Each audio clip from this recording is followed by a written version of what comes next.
Yo, what up, everybody? So I recently got done watching the Ash versus Yugi death battle, right? I will say, right, they got a lot of information correct, I suppose. Albeit, the one rule, right, they pretty much said, primarily, right, is that, and I quote, we're treating this as a real-time fight, right? And given how the rules in Yu-Gi-Oh! And Pokemon are clearly incompatible, will allow them to summon anything that's reasonably available to them.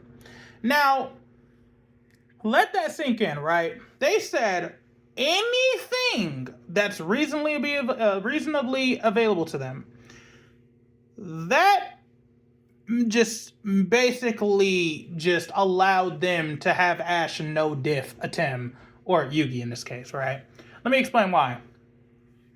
So in this death battle, right, they allowed Yugi to get Yugi, by the way, and Atem to not only work together, even though in canon they're separated, and Atem barely shows up, man, only showed up once after that, right?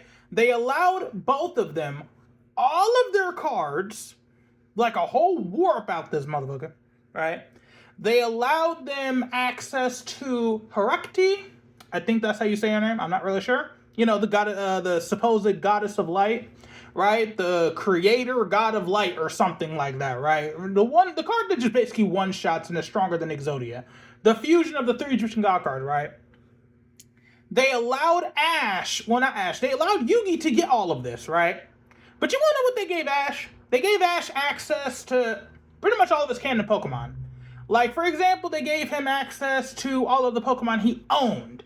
Now, mind you, Atem does not own the fusion of the God cards.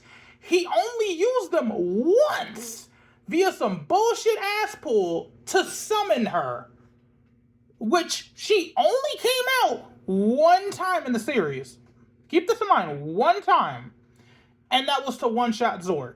She never showed up again, and later it's revealed that the literal creator of the entirety of the Yu-Gi-Oh! Verse was the original Yu-Gi-Oh! Card, which was like the Numeron code or some shit, which, at this point, it's a whole list of crazy shit. It's so bad that people are literally believing that Super Shenron created the Yu-Gi-Oh! Verse. It's that just plot hole and bullshit, right? So, fast forward, right? So, now mind you, Atem gets knocked out the battle, right? His Egyptian powers, null and void no more. Because Ash used Greninja, right, to take out the Millennium Puzzle. Which sort of makes sense. Because, again, Millennium Puzzle is just a literal golden puzzle. An Egyptian puzzle. It can be destroyed. It's proven to be destroyed before. It's proven to be taken apart. It can be destroyed.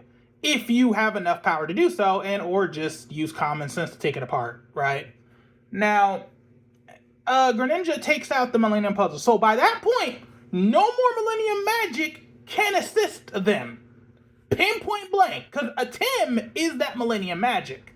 Atem is the one with all that power. The moment Atem got taken out the fight, it should have been GG. Because while it is true Yugi did beat Atem, they're both still relative in power. So much so to where even after Kaiba fought a Yugi, he legitimately built a machine so that he can go back into the afterlife and fade Atem. Because he didn't get that fade. You know what I'm saying? So, now, I'm sorry, I'm yapping a bit, but let me get to the point, right? So, Yugi, after seeing this, somehow is like, I gotta believe in the heart of the cards. Okay, for one, the heart of the cards, that ain't how that works. Let me explain to y'all why. Okay, so firstly, the heart of the cards is really just Atem using his hacks to basically call upon fate to get the cards he wants, right? That's literally what it was said to do. He's using the power of the Millennium Puzzle to draw upon the power of the Egyptian magic and whatnot to basically, call upon fate to get the card he wants. That's literally what the fuck he literally explains it, right? It's basically explained.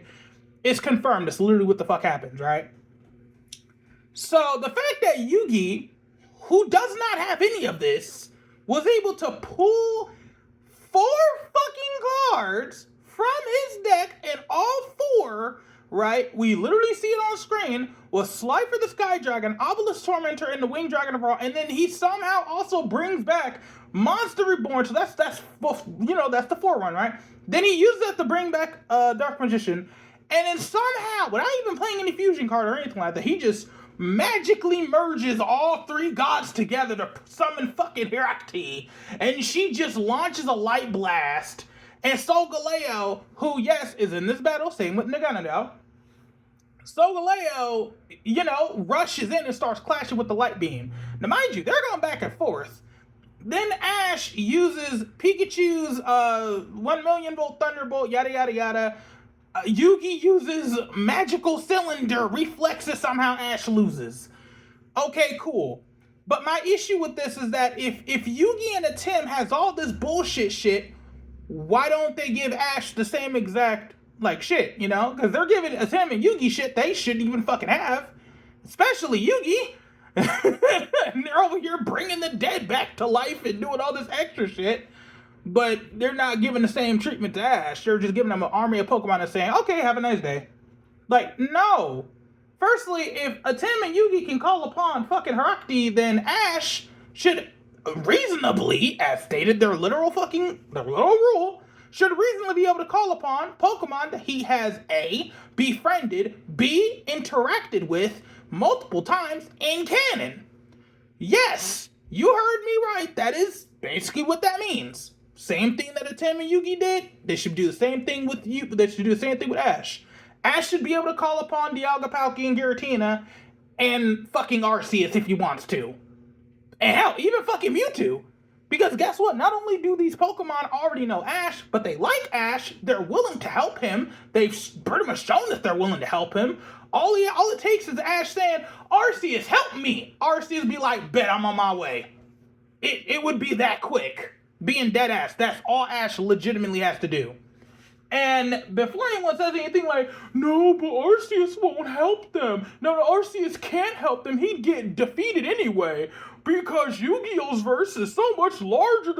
No. Firstly, that's not even true. And secondly, Arceus would no-diff the fuck out of Herakti and all of the Yu-Gi-Oh verse at literally negative difficulty.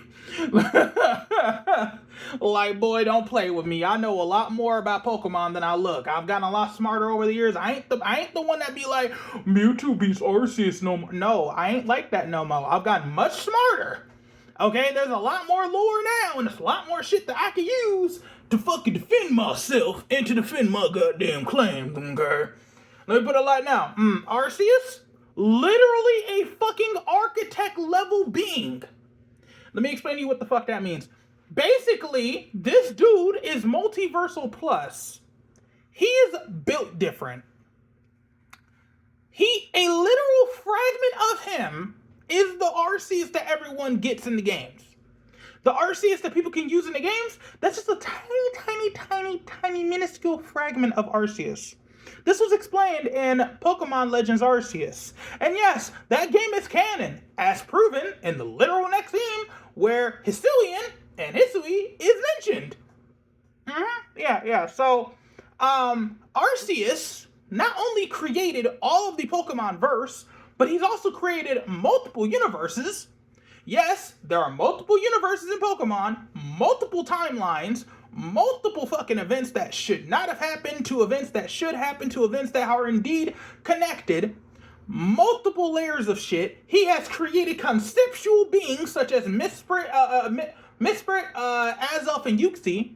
Okay, he created the very concept of time, space, and antimatter, which is Dialga, Palkia, and Giratina. Okay. He created the equivalent of hell, which is the fucking distortion world. Okay. Arceus is way above Herakti. It's not even fair. Herakti had one fucking feat. That was one-shotting Zork, who was a planetary to universe level opponent at best. Dude is not that fucking powerful. He is powerful within his own verse, sure, but outside of that, he gets just no diffed. You have literal scalings where you can argue Arceus is out here boxing with fucking Dragon Ball Super Omniversal level people and shit, Like, goddamn, well, not omniversal, but you know what I mean. People like fucking Zeno and Grand Priest. You got people out here literally being able to, like, successfully scale Arceus to shit like that. People be like, but what about in the Jewel of Life movie where Arceus, like, he couldn't destroy a couple buildings when he was angered? Well, for one, it's literally a fragment of Arceus. It wasn't even a true Arceus. It was a fragment of him that woken. Secondly, he's a literal god. I don't, like, he genuinely, yes, he was angry, but he wasn't even really using his almighty power because he didn't want to hurt his children / creations. Like, and when he did, he was going easy on them.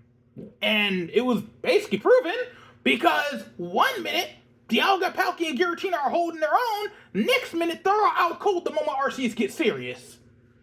And he's literally about ready to wipe out the entirety of the fucking verse in this final attack before shenanigans happens. Ash Ketchum goes back in time because the Dialga fixes everything. All of a sudden, Arceus is besties with Ash, and now they actually communicate. And Arceus shows up again to protect Ash and the fucking world in Pokemon Journeys. So, like, Ash is just loved by legendaries. Man saw fucking Ho-Oh on day one and was just blessed with good shit. Man has never aged a day, and I'm still convinced that's probably why. Like, boy is built different. They gave a Tim and Yugioh all this extra shit. They brought a Tim back from the motherfucking afterlife. They should have given all this shit to Ash too. If a Tim can have this shit, so can Ash. I'll rest my case. But if anyone really wants that motherfucking debate, or really wants to test and see just how much knowledge I really have, and I ain't talking AI either. I actually do my fucking research, by the way. You can go in Death Battle's fucking video and you can see my comment. It's right there. It's a big ass wall of text. See it for yourself. And yes, I know one eye is going this way. That's because it's a lazy eye. Don't question it. I don't know why it happens. It's been there for a while now since I was a kid. But my point is, Ash got hoed. He should have won. But you know what? The animation was fire. The fighting was lit. I will let it slide. Because at least they didn't do no stupid shit like when it was Gara versus Toph. Because that was even dumber. But at least with this, it was actually entertaining, so I'll let a lot of shit slide. But then you'd have these people in the comment section trying to argue, no, Yu-Gi-Oh's better, Yu-Gi-Oh's better. No, look, both series are amazing series, but let's keep it a buck. Like, unless it's like Judai Yuki or fucking Yusei or Yuma or some shit, I'm sorry, but you not reaching multiversal plus. Because it's only after the first series where shit gets crazy. A Tim is powerful as a duelist, but as a being, he gets no diffed by higher people who are far above him. Like fucking, like, no. Okay, he can battle and beat Judai. Congrats, that's dueling. But if Judai and Yugi were to actually throw genuine hands, power versus power, I'm sorry, but it'd probably go back and forth. I'm not really sure who'd win in there, to be fair, because both are not really that far away from each other. But you say, like the signers and shit, no, that's way out of a Tim's ballpark. Man belongs in Egypt. Stay there. Honestly, I love a Tim way too much, to be fair, but still. It was a decent fight. It's just, I feel like Ash got the bare fucking minimum. When their literal rule was that they'll allow any summons that's reasonably within their grasp. Well, guess what? Ash has met legendaries and has befriended them. Any one of the Pokemon legendaries can be just overpowered as shit. Don't even get me started on Mega Rayquaza. Boy, don't play with me. Boy, I am the Pokemon guru. I can say I can do a lot of crazy shit when it comes down to lore and actually learning shit. Like, I learn fast. I ain't the same motherfucker from back in the day that was over here saying Arceus is planetary and shit. No, I'm not like that no more. There's a reason I deleted some of those damn videos. I'm not like that no more. I changed. I became smarter. I became better. But anyways, outside of that, I watched the FNAF 2 movie. I liked it. I don't know why people keep complaining. People are just picky as fuck. Anyways, movie was amazing. Yeah, I'll catch y'all later. Peace.